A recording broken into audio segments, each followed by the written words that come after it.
kamatayan ang alam ng Duterte administration? Wala akong pakialam. Alam nyo kung bakit namin winage ni Pangulong Duterte yung war on drugs. May mga lugar na tayo na kontrolado na ng mga drug lord. Sila na ang nagdesisyon kung sino ang pwede maging gobernador, maging mayor, maging congressman sa kanilang mga lugar. Dahil enormous resources. Mayaman sila masyado dahil sa kanilang droga. Mga milyonaryo at bilyonaryo na. Sobra pa sa bilyon. Itong mga organized crime group, wala ito dati. Pero ngayon, bakit andyan na naman sila? Very ruthless. Kung pinagbibitayin na natin itong mga ito, siguradong wala na magpapatuloy sa kanilang negosyo sa droga. Matatakot na sila. At saka matatakot, magiging deterrent ito sa mga iba pa na gusto mag-traffic ng droga dito. Pwede ba pakisama na rin yung mga korap na politiko? Oo, maganda sana kung isama natin yan. Pero alam kong mahirap nating palusutin yung batas na yan dahil yung mga congressman Maraming mismo, mamamatay. at saka mga senador, hindi bubuto dyan dahil baka matatamaan din sila kung yan ang iniisip ng iba eh. It's already a political war. Maraming nagsasabi dyan. Hindi ka ba natatakot?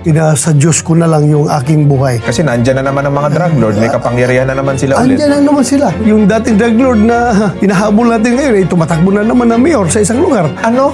Kandidato drug lord? Oo. Ano na nangyari sa bansa natin? Ano magawa natin? Darating at darating ang panahon na yung ating mga government officials up to the level of the president na nakaupo sa Malacanang, addict na.